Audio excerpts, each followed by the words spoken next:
আমি আপনাদেরকে শয়তানের একটা চালাকির কথা বলছি, শুনুন। মনে করুন আপনার অফিসে যেতে দেরি হয়েছে এবং দেরি করার জন্য আপনার বস রাগ হয়ে আছেন। অফিসে আরও অনেক মানুষ আছে। আপনি এরকম সময় কি করেন? আপনি সকলের নজর এড়িয়ে নিজের টেবিলে গিয়ে বসেন। আপনি তখন বসের সাথে দেখা করতে চান না। অথবা মনে করুন একটা বাজে রিপোর্ট কার্ড নিয়ে আপনি বাড়ি ফিরলেন। যখন আপনি ক্লাস 6 বা 7-এ খারাপ রিপোর্ট কার্ড নিয়ে আসেন, তখন আপনি চুপিসারে ঘরে ঢুকবেন। কোনো আসসালামু আলাইকুম নেই, কোনো কিছু নেই। চুপিসারে ঢুকে আপনি ঘুমের ভান করে পড়ে রইলেন। মা যদি জিজ্ঞেস করে আজকে স্কুলে কি হলো, আপনি তখন বলবেন তেমন কিছু না। আপনি যখন কাউকে হতাশ করেন তখন তার থেকে দূরে দূরে থাকেন, এটাই স্বাভাবিক। এই ক্ষেত্রে যখন আমরা অশ্লীল কাজ করি, নিজেদের উপর জুলুম করি, তখন আমরা কাকে হতাশ করি? আল্লাহ আযজা ওয়া জাল্লাকে। আপনি আল্লাহকে অসন্তুষ্ট করেন, শয়তান তখন এর সুযোগ নেয়। আপনার কাছে এসে সে বলে, তুমি এখন আবার সালাহ পড়তে যাবে? ভণ্ড, তুমি এসব অশ্লীল কাজ করে এসেছো, এখন আবার একটা ক্লাস করতে যাবে? এখন তুমি ইবাদত করতে যাবে? তুমি তো দুমুখ মানুষ। তখন সে বলে, হ্যাঁ আমি তো দুমুখ মানুষ, আমার সালাহ পড়া উচিত হবে না। শয়তান আপনার গুনাহের সুযোগ নিয়ে আল্লাহর কাছ থেকে আপনাকে আরো দূরে সরিয়ে রাখে। আপনি তখন আল্লাহর সামনে দাঁড়াতে বিব্রত বোধ করেন।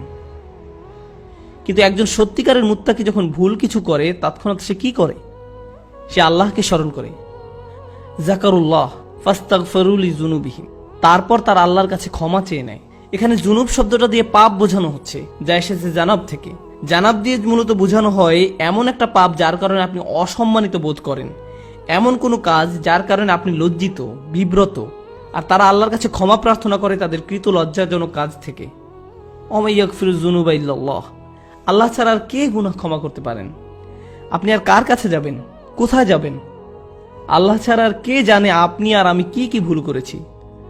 আমাদের গুনাহের খাতায় বহু জিনিস আছে যা আল্লাহ প্রকাশ করেননি, শুধু আল্লাহই সেসব জানেন। সেসবের জন্য আল্লাহর কাছে আমাদের ক্ষমা চাইতে হবে। জান্নাতে যারা যাবে তাদের বর্ণনায় যেসব বৈশিষ্ট্য এসেছে তার মাঝে এটাই প্রধান বৈশিষ্ট্য।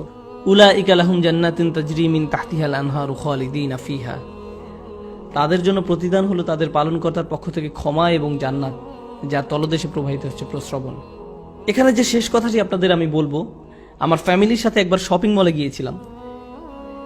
সেখানে এক মা তার ছেলেকে ভীষণ বকা দিচ্ছিলেন, আর ছেলেটা চিৎকার করে কাঁদছিল।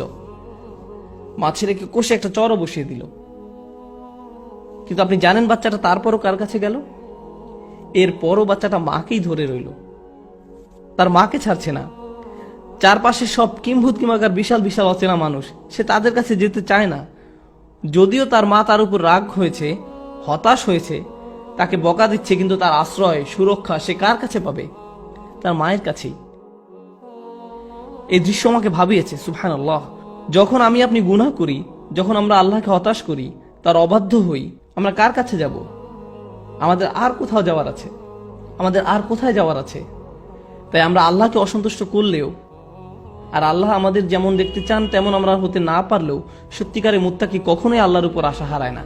আল্লাহর উপর আশা হারানোর অনুমতি তিনি আমাদের দেননি। লা তাকনাতু মির রাহমাতিল্লাহ, সত্যিকারের মুত্তাকি কখনোই আল্লাহর উপর আশা হারায় না। আল্লাহর উপর আশা হারানোর অনুমতি তিনি আমাদের দেননি। এই আচরণ আমাদেরকে রপ্ত করতে হবে।